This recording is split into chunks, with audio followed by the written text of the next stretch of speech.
Louise Gove used to own the property, and her and her son. And she used to call on me to come up and help Raymond once in a while. And she never let anybody fish in the brook. She had it posted. But she got to be where she couldn't get around. And one day I come up to help Raymond, and she said, "Why don't you bring your kids up here and fish that brook?" She said, "I don't let anybody do it, but I can't do it anymore." So I did one Sunday, and we got going down to about where the dam is now, or a little below. And I took a walk up into the field that used to be open and looked out over what is now the lake. And I said, "My God, what a place to build a lake." You know, it's amazing when you get somebody who's so good at handling difficult problems and doesn't see anything as out of its capability. He just does it. My dad has many qualities I admire. He's such a hard worker. He's full of energy.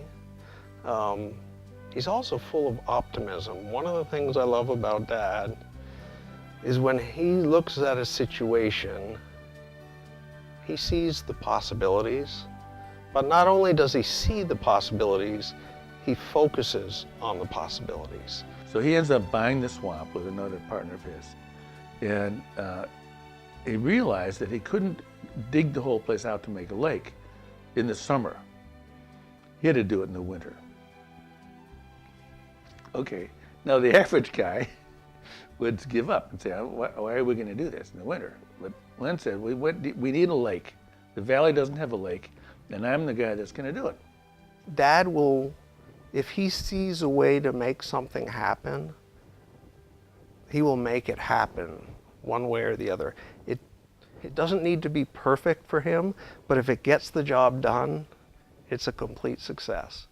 I bought a drag line, 80-foot drag line, and we started taking the peat out. Well, down in front of the dam, the peat was more than 25 feet deep. And then from there, it got shallower. But I had a big backhoe that could go down 25 feet and couldn't reach the bottom of the peat. So anyway, that's what took so long, was to get all of that peat out. And in the winter was the best time, because when it would freeze and you could keep building your pile. And anyway, it took us 3 years before we finally got it done. So he goes on Army surplus and get Army surplus landing pads that they would put in the swamp in the South Pacific to land airplanes on. He got a bunch of those and laid them out on the lake, so he could, where the mud was, because it wasn't a lake, it was all just swamp. And he would take his machines out there, 10 below, with his backhoe and a dump truck, and he'd fill it up with the gush, which was basically semi-frozen, and back it up and dump it, and until he built the whole lake in the middle of the winter. He and his son. When Dad started building the lake, I worked for him. And so I had the privilege and opportunity to drive a dump truck as he was excavating the lake. And I have a sense of pride in that that lake that I enjoy and so many people enjoy, I had a hand in building it. The only thing, I wish I'd been smart enough to deal with my partner. I've always done business on a handshake. And his son was a lawyer that drew up our paperwork. And so when we got done, well, we got 3/4 of the way done, and Jack says, "I can't put up no more money." Here we was with the lake and dam and everything practically finished. I didn't owe anybody anything when I started the lake. I went and borrowed $300,000 and finished it. And then afterwards, we got it finished. In the contract, it said if either of us wanted to get out, the other one had 90 days to buy him out. Well, as soon as we got it finished, I was owing $300,000, and he said, I want to sell it to you. There was no way I could come up with any money, and he knew it. That's when we went to court. You know, I had seen my dad go through the whole struggle with Jack here and the you know, that whole disaster, and that was probably the hardest thing for me to see my dad go through. And so when Stewie and I decided to get married, I really wanted to have the ceremony at the lake in honor of my dad, and just it was very near and dear to me. He ended up with 600 acres and a lake, and I had a $300,000 mortgage. I had some land I got rid of and worked 7 days a week, and it's been paid off for quite a while. And after that, I started Blueberry Lake Cross Country. We are a national conservation organization. We've been working in Vermont for about 25 years. Most of what we do in Vermont is protect forest land with communities and turn it over into public ownership. So either additions to Green Mountain National Forest, new state parks or state forests, or sometimes new town forests. In about 2001, we got involved with the town of Warren because they were really interested in conserving the area around Blueberry Lake and Blueberry Lake itself. There was the threat of potential development and excluding the public from the lake, and the town and the community really found this to be an extraordinary resource for the community, both for recreation and scenic view sheds, as well as ecological value. And so we worked with them over 5 years, as well as with Vermont Land Trust and the Mad River Watershed Partnership, to purchase Blueberry Lake in 3 different phases and turn it over to Green Mountain National Forest. So now it is part of the National Forest and owned by the public. And I'd say every weekend or every day in the summertime, there's at least 20 cars there, whether they're boating, swimming, or picking blueberries. It really has become, a center point of, I think, recreation in Warren. My name is Holly Knox. I'm the District Recreation Program Manager for the Rochester and Middlebury Ranger Districts of the Green Mountain National Forest. So I did just want to say that I work with a lot of members of the public, and I feel so fortunate when I have the opportunity to work with somebody like Leonard Robinson. Just yesterday, I met with Leonard. I asked him to meet with the University of Vermont class to give them the history of Blueberry Lake. And as he spoke, it reminded me of what a visionary he is. I think the fact that Leonard recognized that the Mad River Valley doesn't have lakeside opportunities, and that he acted on that, is an amazing adventure for somebody to take on. And the fact that he recognized at a time before a lot of other people did, that recreation opportunities and the opportunities to bring communities together and to have healthy, active lifestyles is so important to a healthy, functioning community, that I am so proud to know and work with Leonard.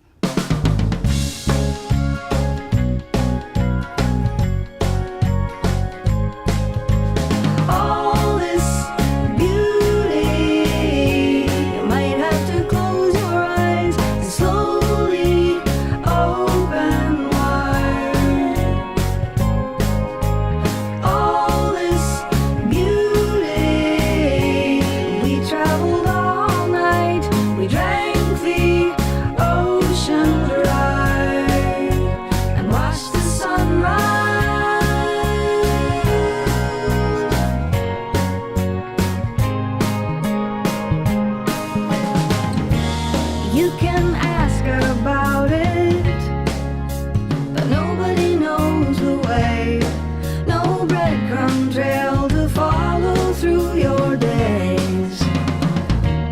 takes an axe, sometimes a feather. In the sunshine and bad weather, it's a matter of getting deeper in any way you can. All this beauty, you might have to close your eyes and slowly open wide. All this beauty, we traveled all night, we drank the ocean dry and watched the sunrise.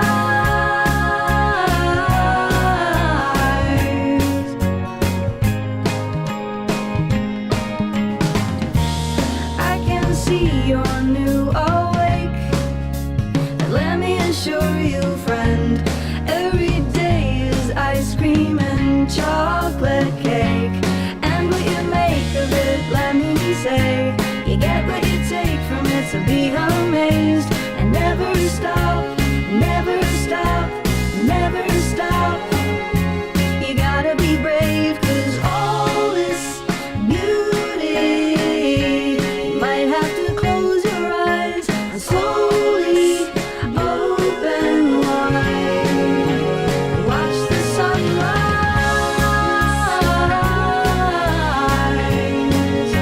and watch the sunrise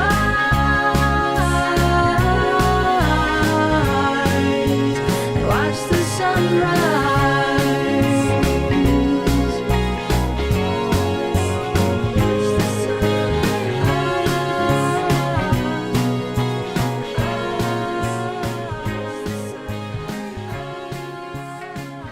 The Blueberry Lake project we really looked at as a chance to create a network that was friendly to all ages and abilities, whether you're on foot or on a bike.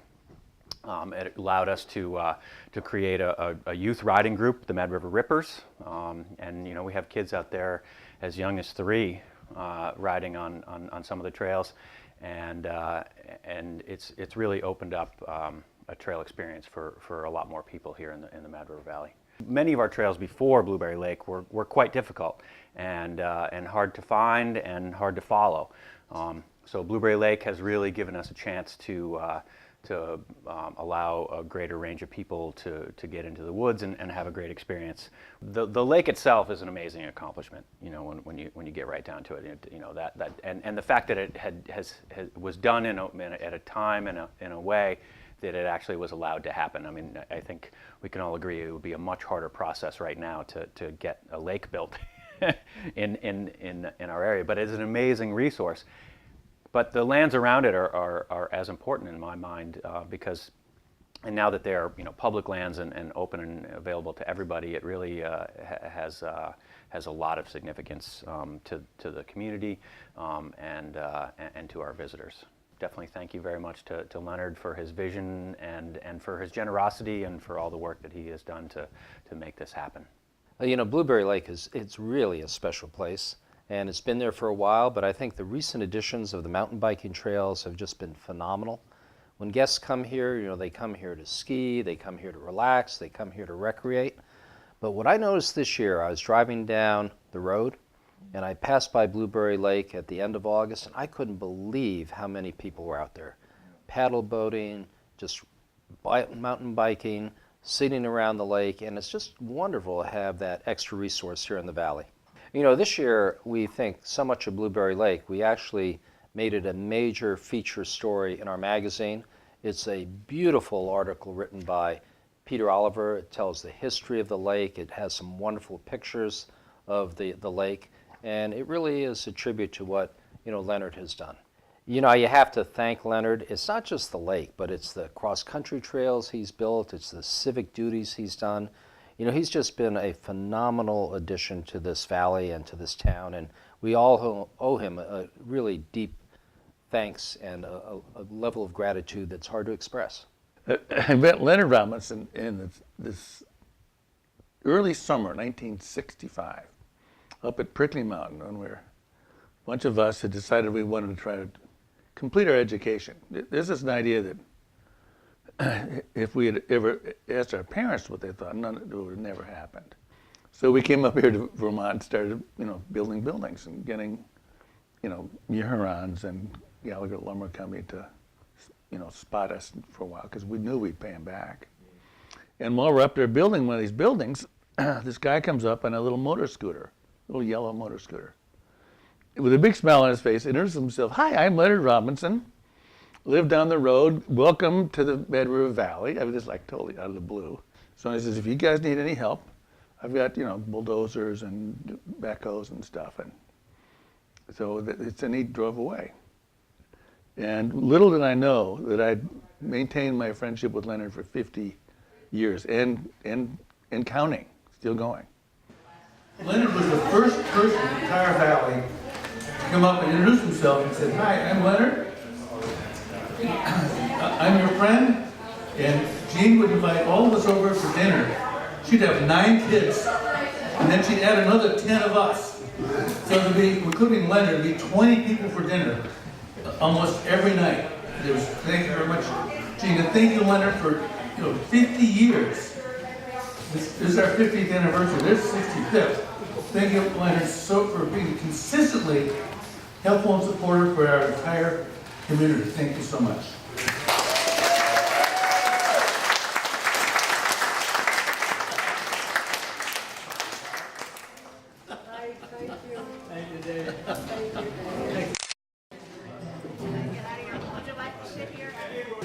15 years ago, when we celebrated Mom and Dad's 50th wedding anniversary, my oldest sister Kathleen, who can't be with us in person tonight, she composed a poem about how Mom and Dad met and their life together.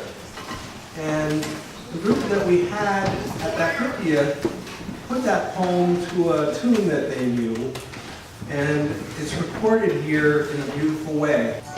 She met a fella, oh so sweet, that he just swept her off her feet. She stayed a while and then went home, left her fella all alone, and his poor head was in a whirl. He thought he I love that girl. Go back and forth, the letters flew, and soon they knew their love was true.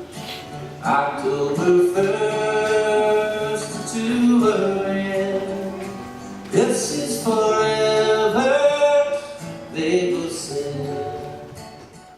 Both my mom and dad, they were such hard workers, and their love for us was always reassuring. There was never any doubt about that.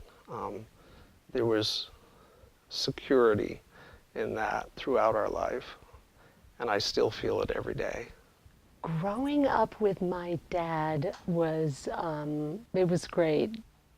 Had a great sense of humor, always wanting us to do outdoor activities with him, whether it was he built us a pond, swimming.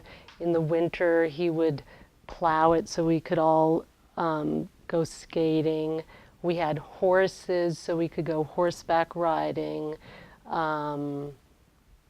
We always were, playing baseball or soccer, as a team, because there were so many of us, we could form teams, and so it was a lot of fun.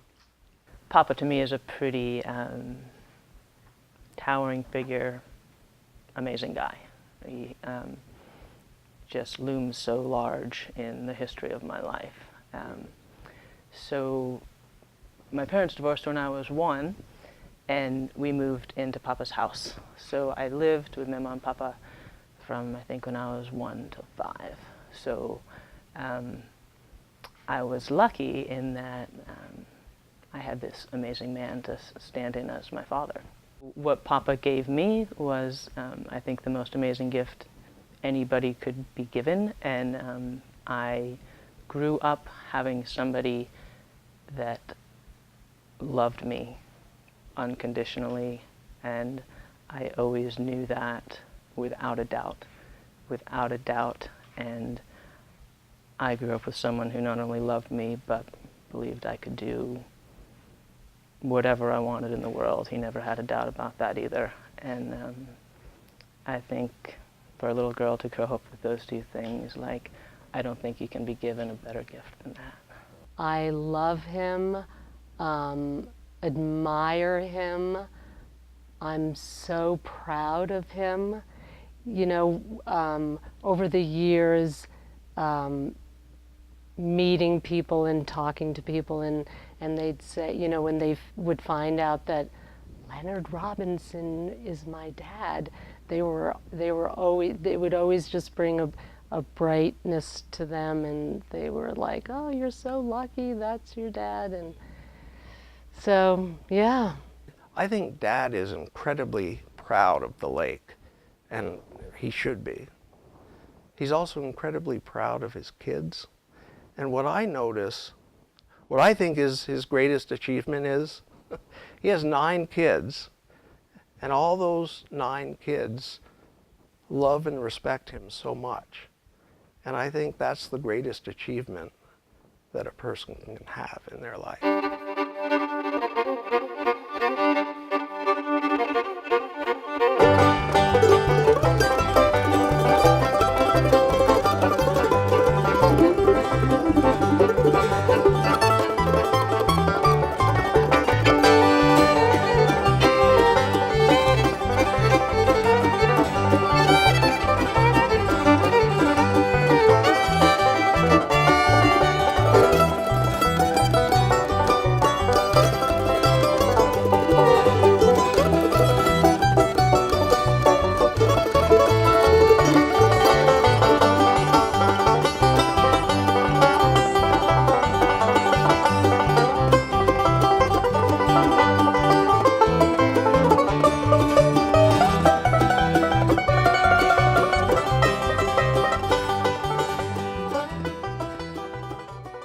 As hard of a worker as he was also just as passionate about playing and getting exercise. And I remember every weekend, he built a tennis court because he wanted to have us all playing tennis. And I think he ended up playing more tennis than any of us. From watching them up at the end, I said, that's what I want my kids to do. So I built a tennis court. And Lee and Lee was looking for land, and they found out about my tennis court, I'm sure. I think that's the main reason they built the house there. And she said, well, can I play on your court? She said she was sort of a pro. And I said, yeah, just give my kids lessons. And they all had a chance. None of them play tennis. None of them. I used to play every night if I could after work. I've known Leonard since probably over years, and as an architect, I met him when he was back doing a lot of excavating and doing septic systems. That's where I got to know him first. I would see Leonard every now and then. I'd know who he was, and I'd say hello, and he was always playing with he had a golf buddy named Tom Payno, that he played with all the time, and they would ask me to join and all that. So I played with him back and forth a bit. When you have 9 children, you better not plan on playing golf. So I put it off until I was 65 when I retired from my excavating business. And now, I didn't play too much tennis after that. I got so into golf. About 5 or 6 years ago, I started playing down there again. And Leonard he's down there pretty well every day. And I'd see him, and we got to playing together, and then we'd start, at first we'd kind of show up at the same time, and then I think we both realized, hey, we could just drive one car and save a lot of gas. So we started playing together quite a bit, several times a week actually. He just likes to play 9 holes instead of 18, so you can get there early and you can play and get back in a reasonable time, get the other stuff done. I scored par twice down at White River, two in the same week. I've never come close to that since. This whole deal of riding back and forth and hearing about, you know, how he met his wife, or various relationships, like who's married to who and who owned this farm, and how they, you know, what kind of apples they grew, what kind of corn they grew, and all these things back in the day type of stuff. When he played baseball, you know, I hear all these stories back and forth. That's been a real bonus to hear all of that. We skied. we skied a lot. Papa got me my first pair of skis when I was like a year and a half old or something, and like brought me out into the field, and then that's just what we did together. He picked me up every Saturday morning and drove me somewhere in Vermont and waxed my skis up for me and whispered little race secrets into my ear and cheered for me along the course. So often my dad, throughout the years, you know, when things would go wrong or you know, things were good, he always says that he is the luckiest man alive. And that, you know, to hear him say that, and he means it so sincerely, that just feels good. That feels good to me. When you feel Papa's love, you feel Papa's strength, and that's what feels so safe. He's the luckiest because he has a loving family. He's the luckiest because he enjoys what he does. You know, he skis, he plays tennis, he has tons of friends. He loves people. My dad loves life. He loves life.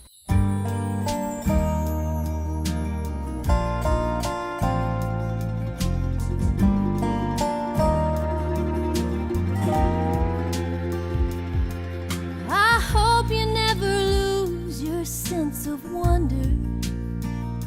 You get your fill to eat, but always keep that hunger.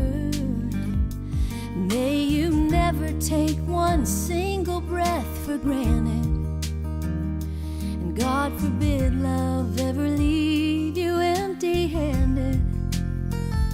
I hope you still feel small when you stand beside the ocean. Whenever one door closes, I hope one more opens. And promise me that you'll give faith a fighting chance. And when you get the choice to sit it out or dance, I hope you dance. I hope you dance. I hope you never fear those mountains in the distance. Never settle for the path of least resistance. Living might mean taking chances, but they're worth taking. Loving might be a mistake, but it's worth making. Don't let some hell-bent heart leave you bitter. When you come close to selling out, reconsider. Give the heavens above more than just a passing glance. And when you get the choice to sit it out or dance, I hope you dance. I hope you dance. I hope you dance. I've always said he's the strongest man I know, the strongest, the most honest and trustworthy. So what I see in my dad is incredible strength, incredible optimism, and incredible love. I have these two images in my mind of being Leonard Robinson's granddaughter. And one I only remember because of a picture. And I'm about 3, and at my aunt's wedding in a little sundress, holding some flowers, in my grandfather's arms, right? And he's just looking down at me with so much love. And I was 3, right, and tender, and he was Leonard Robinson, and he was strong, and he was holding me. And we lived our lives together, right? And he was always there, and he was always strong, and he always spoke his mind, and he always loved me. And a couple years ago, he was in the hospital with Guillain-Barré, and I went to the hospital, and there he was in the ICU, right? And he couldn't walk, and he couldn't move his hands, and it didn't matter, right? I climbed into bed with him, and he held me, and he was my grandfather. Dad had gone through an episode of Guillain-Barré, where for a time he was incredibly limited. He couldn't walk. But what I remember about that experience, which was so typical of Dad, I never saw him through that get so discouraged that he even contemplated giving up. He doesn't focus on what he can't do. He focuses on what he can do.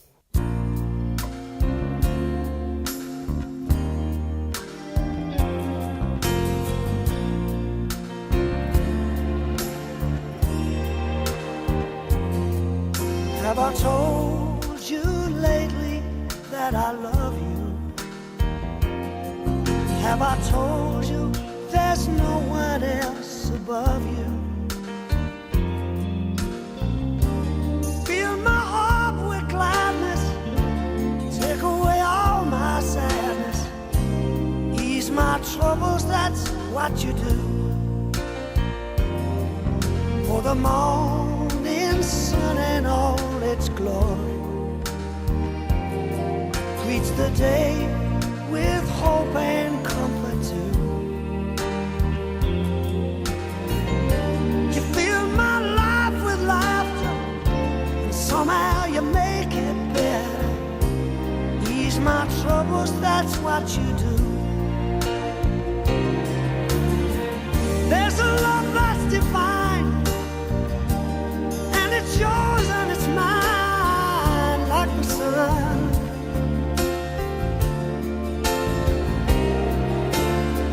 And at the end of the day, we should give thanks and pray to the one, to the one. Have I told you lately that I love you? Have I told you there's no one else above you? Fill my heart with gladness, take away all my sadness, ease my troubles, that's what you do. So happy that I did it. Jack here is dead. He never appreciated any of the money he got, I'm sure. And I appreciate every day of my life. And my mother lived to 103, and I've always said, Ma, I'm going to outdo you.